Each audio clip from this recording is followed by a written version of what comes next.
Hey, what's up, everybody, and welcome back to another episode of That Triathlon Show, the podcast presented by scientifictriathlon.com.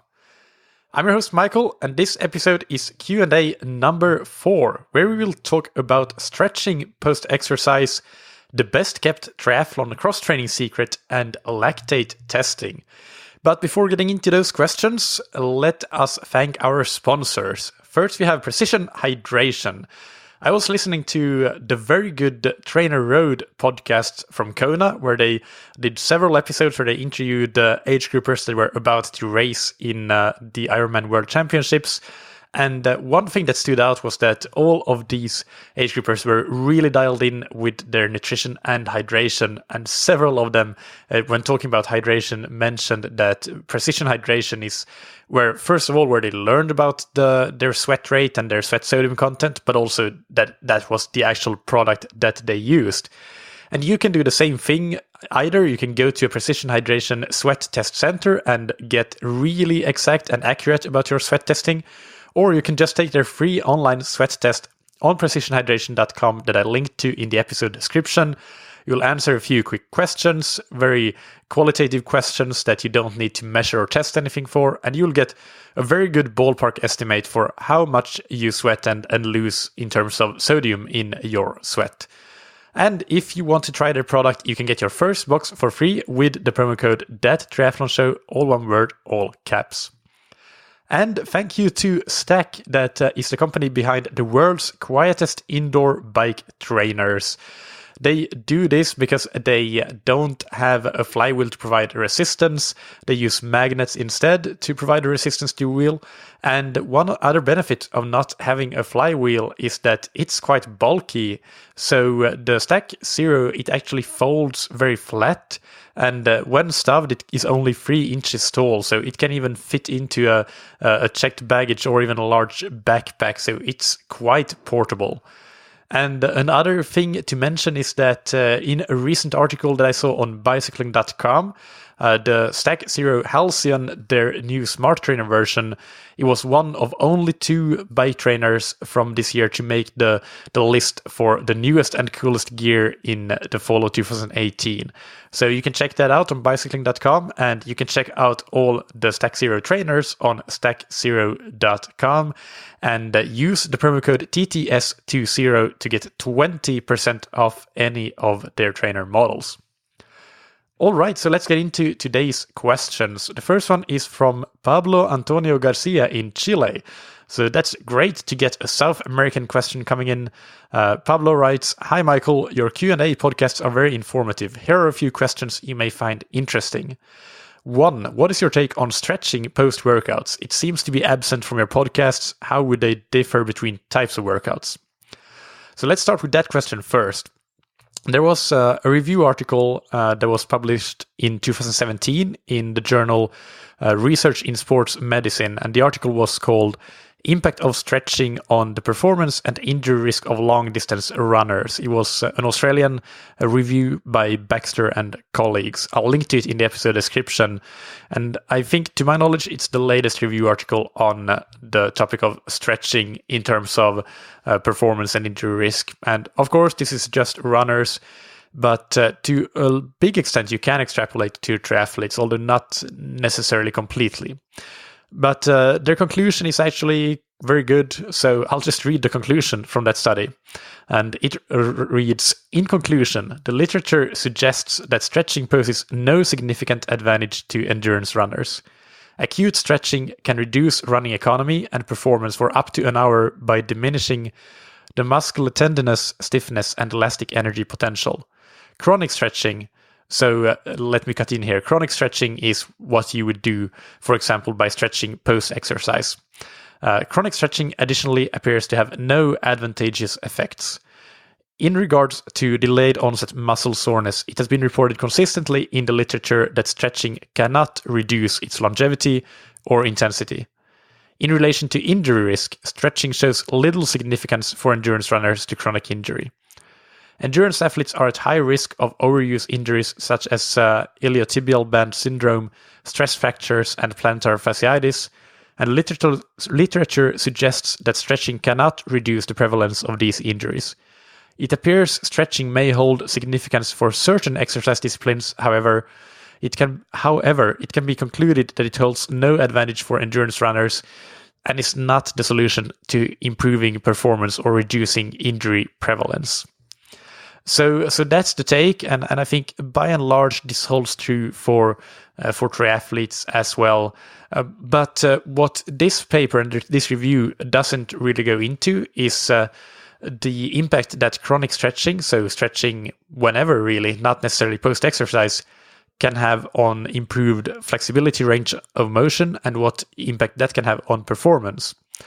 So that is the other side of the coin. So to be clear here, this review paper clearly states that based on the literature, stretching, especially in runners, does not prevent injury risks and it does not improve performance directly. But there is some, I don't know if there is literature evidence behind this necessarily. And so I'm not saying that this is just what my current take on it is. My take on stretching post-exercise or anytime really is that if you have a mobility issue or a flexibility issue, a range of motion issue that prevents you from getting your potential out on the run primarily, or maybe on the swim as well, where you need a lot of mobility and flexibility, then stretching can play a big role in improving that range of motion and flexibility, and you should consider doing it. And I do this. I try to stretch my hip flexors and my hamstrings. I'm not as diligent as I should be, but when I do this stretching routine, it is static stretching. I hold it for at least a minute and a half for each side.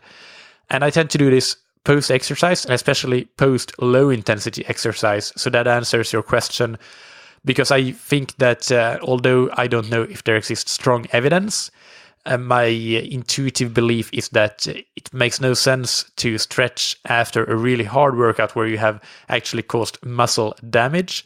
But it does make sense to do this sort of stretching that is meant to improve your flexibility when your muscles are warm but not damaged. So after low intensity exercise. So after your normal easy endurance runs, for example. That would be my take on it. But to do this, to be clear, from what we know, it seems that to improve flexibility and range of motion, you need to hold your stretches for 1.5 minutes or more. And I'm sad to say that you probably need to do this sort of stretching almost every day, which I'm nowhere near doing at the moment. So I don't know how much benefit I actually get for it, but that's my current take on it. I do think that stretching can be beneficial for that purpose, but not from a direct performance or injury prevention or recovery standpoint. We know that from literature that stretching post-exercise, especially in running, but I also think it definitely applies to cycling, it doesn't really help. And that's the conclusion that I just read basically goes to show that. But a couple of more listening, additional related listening is my episodes 116, which was an interview with Jonathan Beverly called Running Form and the Search for Common Ground Among Top Coaches, Researchers, Physicians, and Physical Therapists. So that's where we go into this concept of static stretching to improve range of motion a little bit. We talk about that, what I just mentioned. And we also cover that a little bit, I believe, in my interview with David Baim, which is episode 141, Foam Rolling, Benefits, Protocol, and Scientific Evidence. So I'll link to those two episodes in the episode description. So the second question from Pablo is, the off-season is coming in the north. So one question I emailed a while ago could be useful. Do you think alpine touring or ski randonnée, so not Nordic skiing, can play a role in off-season training? I'm a 48-year-old age grouper in Chile and have participated in one 70.3 and 2 sprints over the last year, and will do an Olympic this December. Keep it up, Pablo.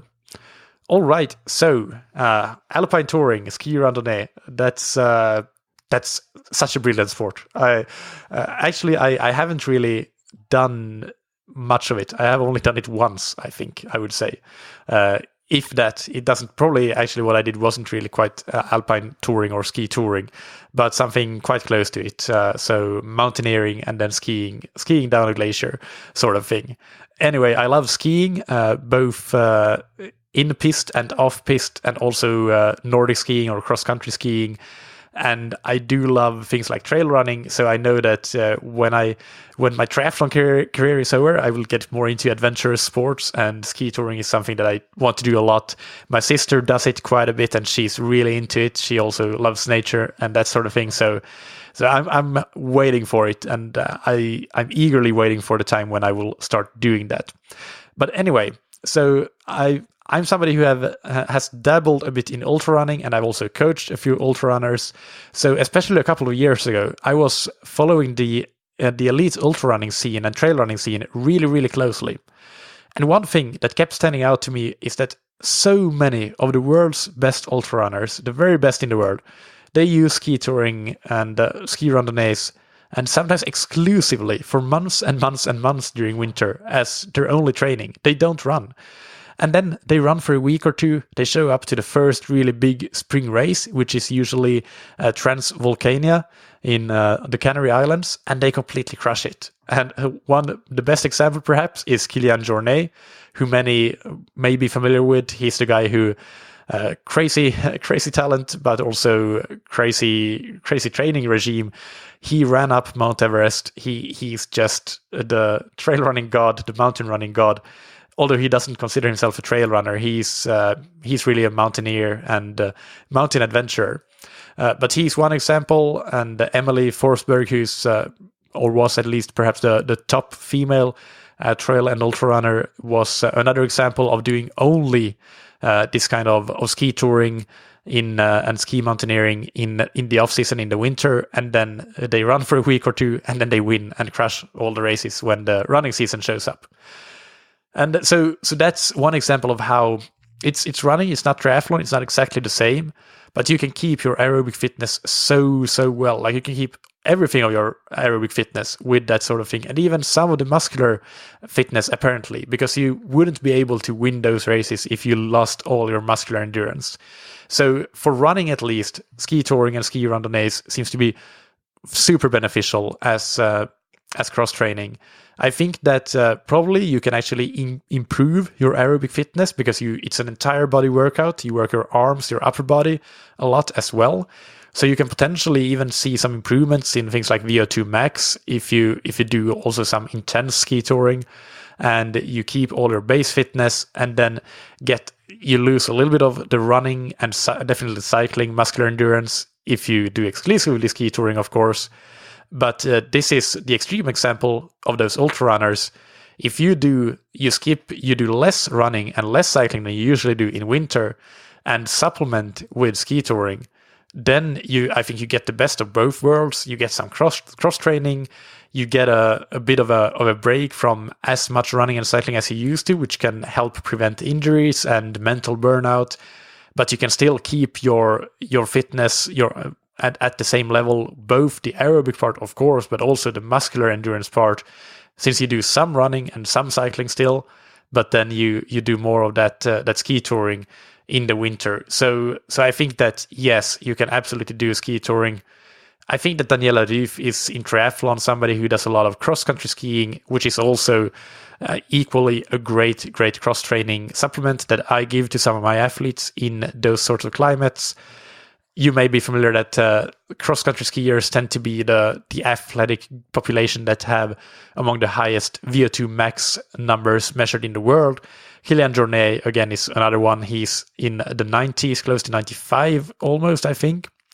So to sum up, yes, ski touring is fantastic cross-training, and I wouldn't hesitate to say that you can absolutely do less of your running and cycling in the off-season and supplement with ski touring or ski randonnées or even cross-country skiing as well.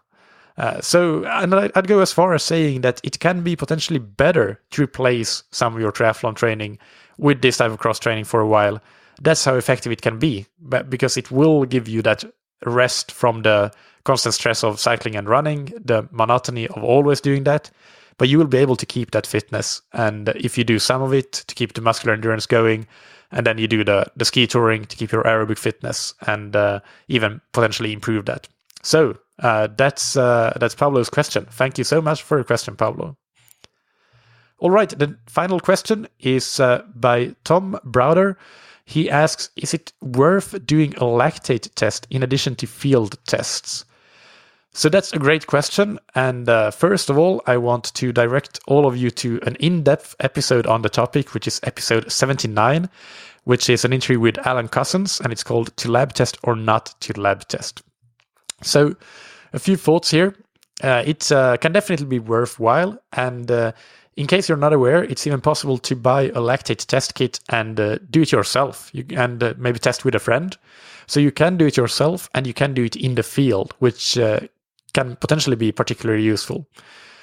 And the reason that I think it can be very useful is to set more specific heart rate zones than you would get from field tests. Those heart rate zones are very much approximations and population averages. So I wouldn't place too much stock in the heart rate zones that you would get from a field test, to be honest. So a lactate test is much better in that sense. And in my opinion, the most important benefit of that is that you can be more specific about not going too hard in your easy workouts.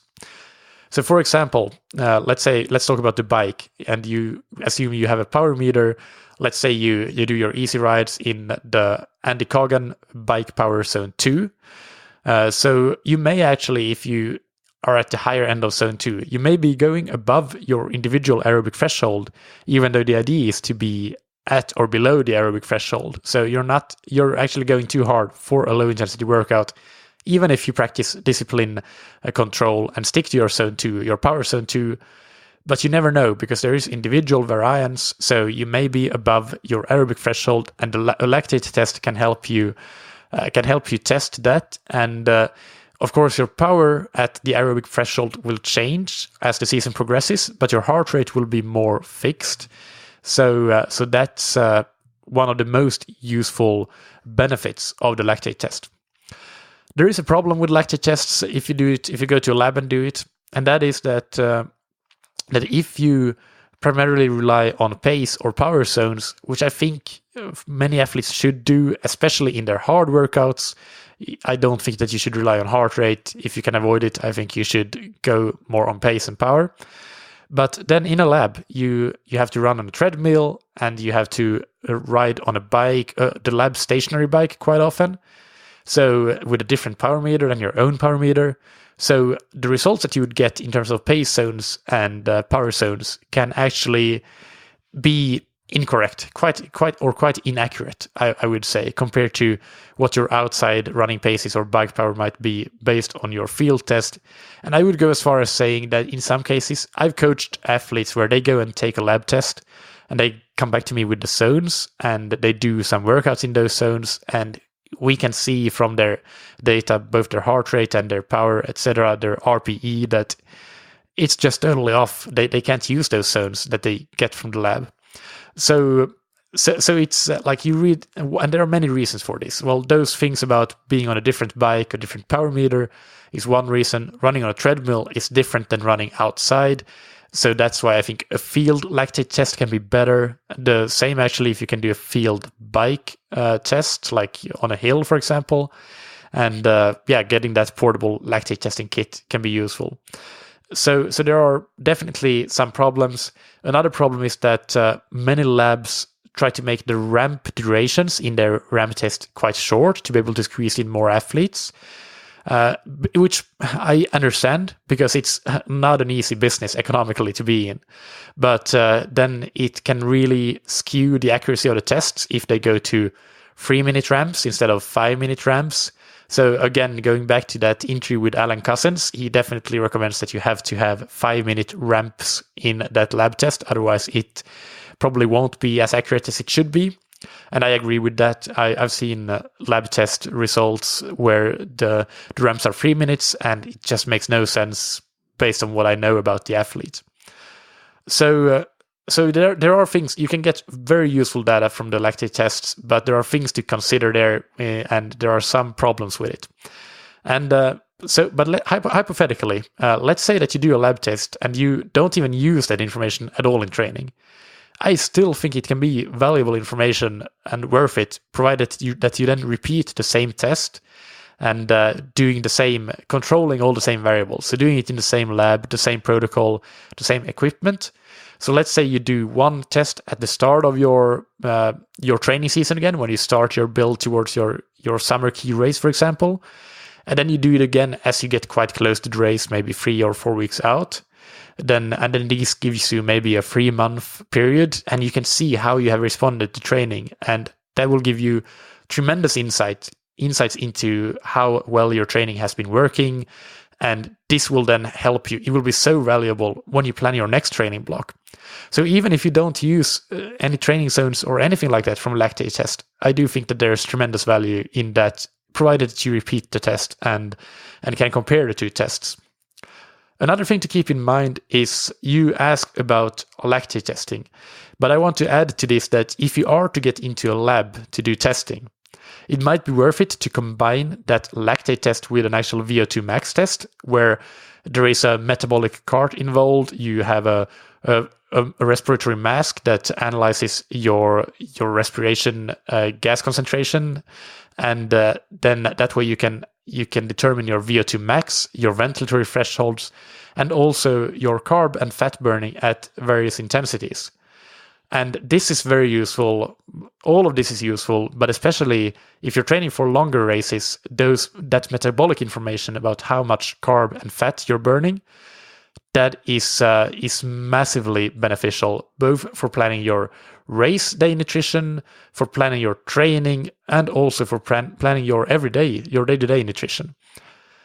So that's worth keeping in mind, that maybe if you go and do a test in a lab, especially if it's a one-off test or something that you don't want to do super frequently, because it is definitely an investment, then I would maybe invest in actually getting both the lactate and the metabolic data, because they can get those in the same test.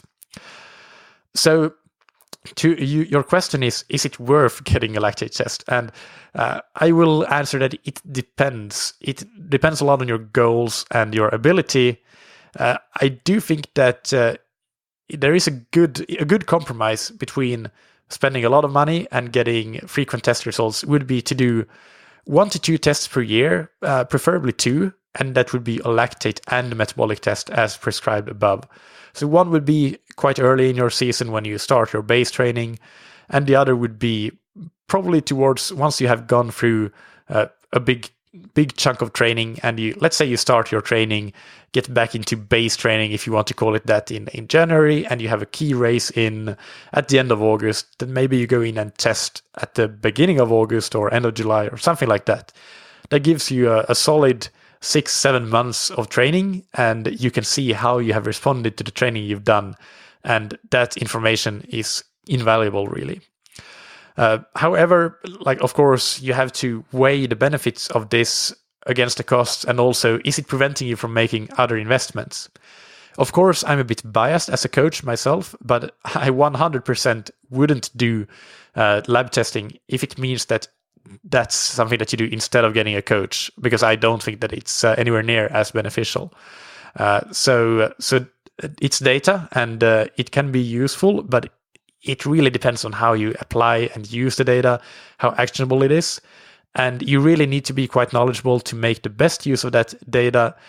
The lab will probably give you some information, but I've read many test reports from labs with athletes that I've coached that have gone and taken those tests. And that training advice, from what I've seen, can be pretty much rubbish and generic, and it won't help you achieve your goals. And especially if you are an age grouper on a limited time budget, I don't see that advice, that from what I've seen, at least from the labs that my athletes have been going to, that can really help you that much. The data can definitely help you, but you are the one, or in case if you are a coached athlete, your coach is the one to help you make the best use of that data. But if you don't have a coach, you need to be able to do that. And that's quite difficult. So that's why I wouldn't do the tests as a replacement for a coach. Definitely not. Plus, there are tools. For example, I, as a coach, use WKO4, which is a great tool. And also shout out to Exert, which does similar things here. These sorts of tools can help estimate some of the things that you can learn from this lab testing. And they do a pretty great job at at these estimates, actually. And there's also some very interesting recent developments in this space that I am monitoring very closely. So watch this space. News may follow quite soon, but I'm not quite ready to announce that yet. But anyway, the advantage of investing in a coach, especially if it's a coach that is knowledgeable in these sorts of tools and uses these sorts of tools, is that you can get this sort of information without necessarily having to go to a lab. I'm not saying that it's a complete replacement for a lab test to get the WKO4 data, for example, but it can definitely offset not going to a lab. You can get a large part of the benefits from that data. And one benefit of these, both WKO4, Exert, potentially some other tools out there, is that it's not just a snapshot of one particular day, which a lab test is, which inherently makes it susceptible to errors.